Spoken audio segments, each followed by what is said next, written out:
നമസ്കാരം. എൻ്റെ വീഡിയോയുടെ കമന്റുകൾ, പോസിറ്റീവായിട്ടുള്ള കമന്റുകൾ ഞാൻ സ്വീകരിക്കാറുണ്ട്. ഞാൻ മിക്കവാറും എല്ലാ കമന്റുകളും വായിക്കാറുണ്ട്. ആ വായിക്കുന്ന കമന്റുകൾക്ക് മറുപടി കൊടുക്കാറുമുണ്ട്.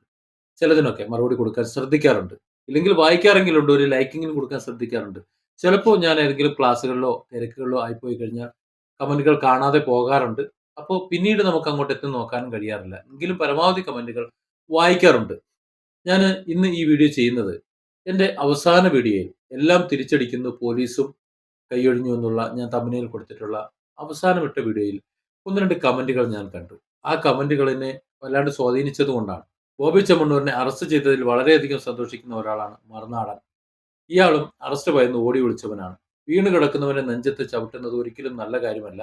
സാഡിസ്റ്റ് മനോഭാവം ഇല്ലാത്ത സത്യസന്ധരായ യൂട്യൂബർമാർ ഉയർന്നു വരണം. അപ്പോൾ ഇത് എന്നെ വല്ലാണ്ട് സ്വാധീനിച്ചു. ഞാൻ ഏതെങ്കിലും പക്ഷക്കാരനാണെന്ന് അദ്ദേഹം പറഞ്ഞിട്ടില്ല. പക്ഷക്കാരനാണോ എന്ന് അദ്ദേഹത്തിന് സംശയമുണ്ടോ എന്ന് എനിക്ക് സൂചിപ്പിച്ചിട്ടില്ല. യാതൊന്നുമില്ല. പക്ഷേ ആ കമന്റും ബാക്കിയുള്ള കമന്റൊക്കെ പ്രതിഷേധ കമന്റുകളാണ്.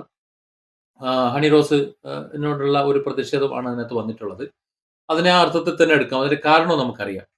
അപ്പൊ ഞാൻ എന്നെ സംബന്ധിച്ചിടത്തോളം ആരെയും ശത്രുവായിട്ട് നിർത്തുന്ന ഒരാളല്ല. സഖാവ് പിണറായി വിജയനെയും പിണറായി വിജയൻ സർക്കാരിനെയും നന്നായിട്ട് വിമർശിക്കുന്ന ആളാണ് ഞാൻ.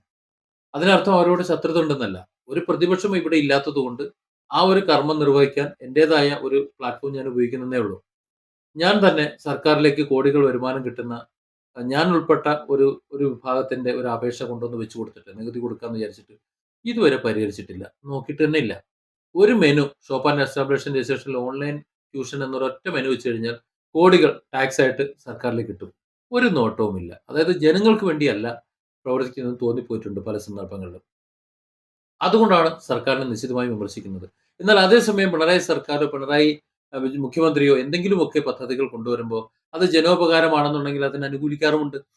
ആഹ് പ്രതികരിക്കുന്നത് പോലെ തന്നെ അനുകൂലിക്കാറുമുണ്ട്. ഇപ്പോ വയനാട്ടിൽ ലാൻഡ് സ്ലൈഡിനെ സംബന്ധിച്ച് വളരെ രൂക്ഷമായ പ്രതികരണമാണ് എനിക്കുള്ളത്. അത് പണം അടിച്ചു മാറ്റാനുള്ള മാർഗം തന്നെയാണ് ഊരാളുങ്കൽ ആയിട്ടുള്ള ബന്ധപ്പെട്ടതെന്ന് എപ്പോഴും ഞാൻ പറഞ്ഞുകൊണ്ടിരിക്കുന്നുണ്ട്. അതുപോലെ തന്നെയാണ് ബോബി ചെമ്മണ്ണൂരിനുള്ള കാഴ്ചപ്പാട്. ബോബി ചെമ്മണ്ണൂരിനെ സംബന്ധിച്ചിടത്തോളം അദ്ദേഹം ഞാനുമായി നേരിട്ട് ചില ഇടപാടുണ്ടായിട്ടുണ്ട്. അതിൽ പറ്റ വീക്കായിട്ടും പറ്റ നെഗറ്റീവായിട്ടും ഉഡായിപ്പായിട്ടും പറ്റിപ്പായിട്ടുമാണ് എനിക്ക് ഫീൽ ചെയ്തിട്ടുള്ളത്. അത് പക്ഷേ ബോച്ചെ കാര്യമാണ്. അത് മറ്റൊരു വിഷയം. പക്ഷേ ഹണി റോസ് വിഷയത്തിൽ അവിടെ ഇരയാക്കപ്പെട്ടത് ബോബി ചെമ്മണ്ണൂരാണ് എന്നതുകൊണ്ടാണ് ഞാൻ ബോബിക്കൊപ്പം നിൽക്കുന്നത്. അതായത് സത്യത്തിൽ ഈ ഒരു വിഷയം ഹണി റോസിനെ കൊണ്ടുപോകുന്നത് ഇയാൾ ബിസിനസ്സിന് വേണ്ടിയിട്ടാണല്ലോ. വേദിയിൽ ബിസിനസ് അയാൾ തന്നെ പറയാറുണ്ട് പ്രൊമോഷൻ, ബിസിനസ്, സെയിൽസ് ഇതിന് വേണ്ടിയിട്ടാണ്. അപ്പോൾ അത് പരമാവധി അയാൾ ഉപയോഗിക്കും. അതിന് താല്പര്യമില്ല എന്നുണ്ടെങ്കിൽ അങ്ങോട്ട് പോകാതിരിക്കുക. അതിനെന്തെങ്കിലും പ്രശ്നം ഉണ്ടെങ്കിൽ സത്യത്തിൽ സെലിബ്രിറ്റികൾ തമ്മിൽ ഈ കേസ് കൊടുത്ത് അടിക്കാതിരിക്കാൻ നല്ലത്. ഇത്തരം കേസുകളിൽ. കാരണം രണ്ടുപേർക്കും രണ്ടുപേരുടെ കരിയറിനെ അത് ബാധിക്കും. അതുകൊണ്ട് ബുദ്ധിപൂർവ്വം കൈകാര്യം ചെയ്തിട്ട് ബോബി ചെമ്മണ്ണൂരിനെ വിളിച്ച് നല്ല 4 തെറിയും പറഞ്ഞ് വേറെ അവരുടെ കൂട്ടത്തിലുള്ള ആരെങ്കിലും ഇരുത്തിയിട്ട് മേലെ മാതിരിയുള്ള പണിക്ക് വരരുത് എന്ന നിലയിൽ പറഞ്ഞു നിർത്തിയിരുന്നെങ്കിൽ അണി റോസിനെ വെറുതെ വിട്ടേനെ. അവർ തമ്മിലുള്ള വിഷയം ആരും അറിയാതെ തീർന്നേനെ. അണി റോസിന്റെ ഉദ്ഘാടനമായിട്ടും സിനിമയായിട്ടും പോകാമായിരുന്നു. ബോബി ചെമ്മണ്ണൂർ ആ നിലയ്ക്ക് പോകുമായിരുന്നു. ഇവിടെ 2 പേർക്കും ഫാൻസ് ഉണ്ട്. ബോബി ചെമ്മണ്ണൂരിന് ഫാൻസ് ഉണ്ട്. ഹണി റോസിന് ഫാൻസ് ഉണ്ട്. ഈ 2 പേരുടെ ഫാൻസ് തമ്മിലാ പാടി. ബോബി ചെമ്മണ്ണൂർ തുടങ്ങിക്കഴിഞ്ഞാൽ എന്തെങ്കിലും ചെയ്യാൻ നിന്ന് കഴിഞ്ഞാൽ ഹണി റോസിന്റെ ഫാൻസ് പണി തുടങ്ങും. നേരെ തിരിച്ച് ഹണി റോസ് എന്തെങ്കിലും ഉദ്ഘാടനമോ മറ്റു കാര്യങ്ങൾ തുടങ്ങി കഴിഞ്ഞാൽ ബോബി ചെമ്മണ്ണൂരിന്റെ ഫാൻസ് അടി തുടങ്ങും. നമ്മൾ കണ്ടില്ലേ പാലക്കാട്ട് നടക്കുന്ന ഉദ്ഘാടനത്തിന് ഹണി റോസിന്റെ പോസ്റ്റിന് താഴെ വന്നിട്ടുള്ള കമന്റുകൾ നോക്കിയാൽ മതി. എന്തിന് ഞാൻ അവസാനപ്പെട്ട വീഡിയോയുടെ താഴെ വന്നിട്ടുള്ള കമന്റുകൾ നോക്കിയാൽ തന്നെ അത് മനസ്സിലാവും. ഇതൊരു വസ്തുതയാണ്. അപ്പോൾ അവർ തമ്മിൽ സത്യത്തിൽ അത് അങ്ങനെ സോൾവ് ചെയ്യേണ്ടതായിരുന്നു. ബുദ്ധിപൂർവ്വം അല്ല ചെയ്തത്. പിന്നെ ബോബി ചെമ്മണ്ണൂരിനെ പോലെയുള്ള ഒരു കച്ചവടക്കാരൻ 5 ദിവസം ജയിലിൽ കിടക്കുക എന്ന് പറഞ്ഞാൽ എത്രയൊക്കെയായാലും അതൊരു കുറച്ചിൽ തന്നെയാണ്. ഒരുപാട് ധനനഷ്ടം ഉണ്ടാക്കുന്നുണ്ട്.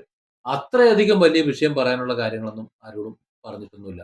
അതൊരു അത്ര വലിയ ദ്വയാർത്ഥമൊന്നുമില്ല. അതിനേക്കാൾ വലുത് നമ്മൾ മലയാളികൾ പറയുന്നുണ്ട്. പിന്നെ സദാചാരം ചമയുന്ന കുറെ ചാനൽ മലയാളിമാരും കുറെ വാർത്തകരും ഒക്കെ ഇതൊന്നും ഒന്നും കേൾക്കാത്തത് പോലെ സംസാരിക്കുന്നു. അതിനൊന്നും ഞാൻ യോജിക്കുന്നൊന്നുമില്ല. അപ്പൊ ഏതായാലും അവിടെ ബോബി ചെമ്മണ്ണൂരിനൊപ്പം കൂടുതൽ നിൽക്കാനാണ് എനിക്ക് താല്പര്യം. അതിനർത്ഥം ഹണി റോസിനെ അടച്ചാക്ഷേപിക്കുക എന്നുള്ളതല്ല. ഹണി റോസിനെ ഞാൻ ഈ കാര്യത്തിൽ എതിർക്കാൻ ഒരു വ്യക്തമായ കാരണമുണ്ട്. കണ്ണൂർ മുതൽ തിരുവനന്തപുരം വരെ ക്ലാസ് എടുക്കുന്ന ഒരു വ്യക്തിയാണ് ഞാൻ.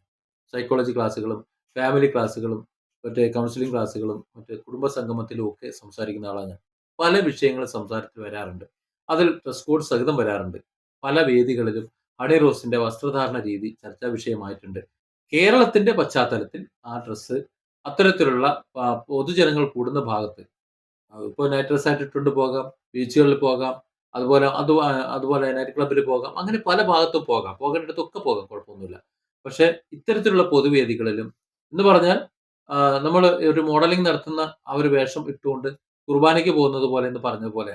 അപ്പൊ അങ്ങനെ പാടില്ല എന്നൊരു അഭിപ്രായം മൊത്തത്തില് ഉരുത്തിരിഞ്ഞു വന്നിട്ടുണ്ട്. ഒരാൾ പോലും എന്റെ ക്ലാസ്സില് ഈ ഒരു ഡ്രസ്സ് ഇത്തരത്തിൽ ഈ പിന്നെ ഒരു പ്രദർശന വസ്തുവിനെ പോലെ വരുന്നതിനോട് അനുകൂലിച്ചിട്ടില്ല. അപ്പൊ അതൊരു പൊതുവികാരമാണ്. അതെനിക്കറിയാം. ആ ഒരു അഭിപ്രായം നമുക്കുണ്ട്. പക്ഷെ വസ്ത്രസ്വാതന്ത്ര്യമുണ്ട്. അതിട്ട് നടക്കാൻ കഴിയുന്ന സ്ഥലങ്ങളുണ്ട്. അവിടെ ഇനി അതിൽ കുറവോ ആയാലും ഒരു വിഷയവുമല്ല. കാണുന്ന നമ്മുടെ കണ്ണിന് കുഴപ്പം തന്നെയാണെന്ന് ഉള്ള അഭിപ്രായം തന്നെയാണ് എനിക്കുള്ളത്. ആ കാര്യത്തിൽ അണിറോസ് പറയുന്നതിനോടാണ് ഞാൻ യോജിക്കുന്നത്. പക്ഷെ ഇവിടെ അങ്ങനെ കാണുന്നവരില്ല എന്നതാണ് വിഷയം. അവിടെ നമ്മള് ഈ ഇപ്പൊ നൂറുകണക്കിന് ആൾക്കാർ, മുഴുവൻ ആൾക്കാരും ഭ്രാന്തന്മാരാ. അവര് 2 കൈയും കുത്തിയാണ് നടക്കുന്നത്. അതിൽ ഒരുത്തൻ കാലുകുത്തി നടക്കുന്നുണ്ട്. കാലുകുത്തിയാണ് നടക്കേണ്ടത് എന്ന് പറഞ്ഞുകൊണ്ട് നടക്കുമ്പോ, ഈ ബാക്കിയുള്ള മുഴുവൻ ആൾക്കാരും കൈകുത്തി നടക്കുന്ന ആൾക്കാരുടെ ഇടയിൽ ഈ ഒരുത്തൻ കാലുകുത്തി നടന്നു കഴിഞ്ഞാൽ ആർക്കാ ഭ്രാന്ത്? ആ ഒരു അവസ്ഥ ഇവിടെ വരും. അത് നമ്മൾ ചിന്തിച്ചേ പറ്റുള്ളൂ. അന്ന് ബോച്ച വിചാരിച്ചതുകൊണ്ട് മാത്രമാണ് ആ 34 കോടി രൂപ അബ്ദുറഹീമിന് വേണ്ടി പിരിഞ്ഞത്. അപ്പൊ അതൊക്കെ വന്നതുകൊണ്ട് സത്യത്തിൽ എനിക്ക് ഒരു ബഹുമാനം മൂപ്പരോടുണ്ട്. അദ്ദേഹത്തിന്റെ ചില കാര്യങ്ങളോട് എതിർപ്പുള്ളപ്പോഴും ഒരു പോസിറ്റീവ് ആയിട്ടുള്ള കാര്യങ്ങൾ എനിക്ക് ബഹുമാനമുണ്ട്. അതുകൊണ്ടാണ് ഈ കേസിൽ അദ്ദേഹത്തോടൊപ്പം നിന്നത്. മറുനാടന്റെ കാര്യത്തിൽ അതുപോലെ തന്നെ.